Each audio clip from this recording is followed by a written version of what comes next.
MrBeast is being called a monster, and it's not for his crazy videos. His new 5 million game show is under fire for allegedly putting contestants' lives at risk. Reports claim that on the set of his Amazon show, Beast Games, participants had their personal medications, including life-saving insulin, confiscated by staff. People allegedly went days without their necessary treatments, all while being fed cold oatmeal and Feastables chocolate bars. One contestant who needed to eat with their medication was reportedly dismissed and given only half a banana. But before you dismiss this as just another influencer scandal, consider the terrifying parallel.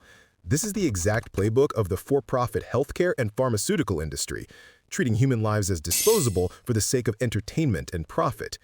It reveals a chilling mindset where health is a liability, not a right.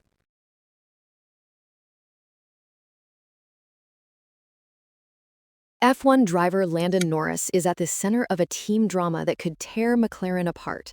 But the on-track collision with his teammate is just a symptom of a much darker problem in elite sports.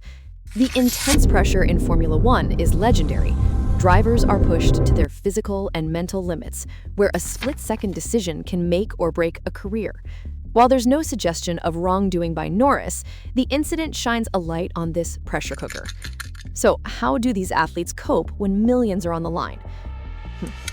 They often turn to the world of sports medicine and pharmaceuticals, a multi-billion-dollar industry built on performance-enhancing drugs, powerful stimulants, and anti-anxiety medications that walk a fine line between treatment and cheating, often with devastating health consequences.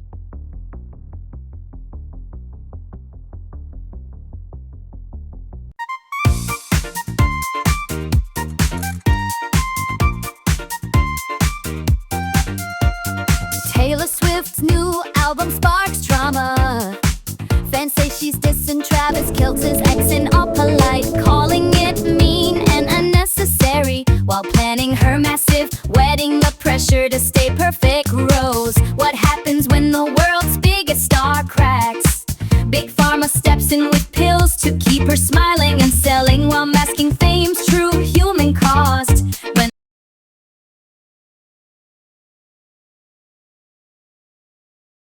Victoria Beckham hid her eating disorder for decades. Posh Spice became very good at lying, while the 90s media attacked her weight. The pressure to be thin defined her life. She opens up about recovery and David's cheating scandal. But how do celebrities truly heal? Often through antidepressants and appetite suppressants.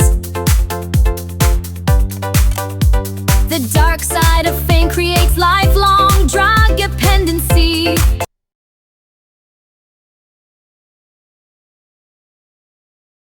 Another Hollywood actor has been accused of sexual assault, but the real story is how the industry uses drugs to keep victims quiet.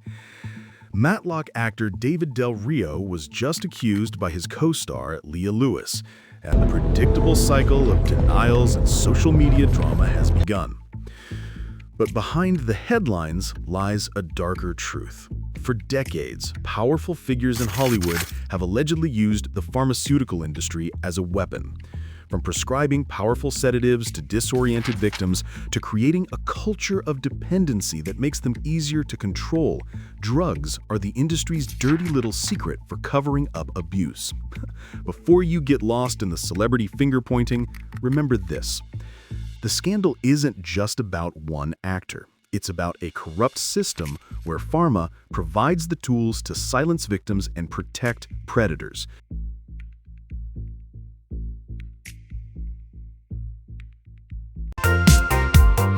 Allen Iverson just revealed he's 6 months sober after hiding addiction his whole career. Behind his rebellious image, he was struggling. When injuries pile up, athletes get funneled into sports medicine that pushes painkillers over health. The system creates addicts, then discards them. Iverson's sobriety shows his strength, but exposes how sports destroys its heroes.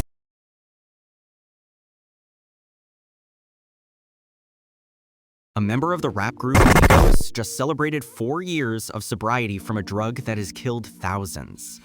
He revealed that a wake-up call saved him from a dangerous addiction to codeine, the key ingredient in the infamous drink scissor. His story is being celebrated as a victory, but it's also a terrifying glimpse into how the opioid crisis has been glamorized in pop culture. For years, the pharmaceutical industry pushed powerful opioids on the public, creating a generation of addicts. That crisis then bled into street culture, where prescription drugs became a status symbol. Before you celebrate one rapper's recovery, remember this. His addiction wasn't just a personal choice, it was the end result of a calculated marketing plan by pharma companies that made billions by turning a generation into customers.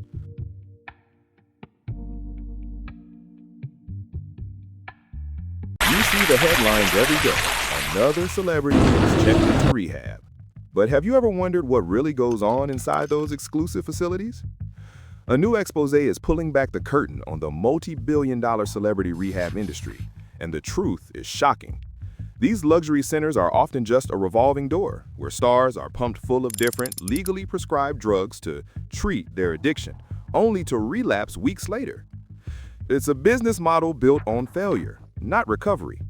The more a celebrity relapses, the more money the facility makes. And who is supplying all these new prescriptions? The same pharmaceutical companies that fueled the addiction in the first place.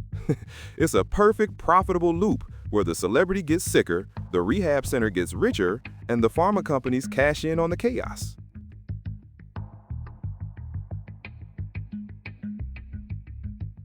The woman who gave Selena Gomez a kidney just broke her silence about being snubbed from the wedding. But the real drama isn't the celebrity feud.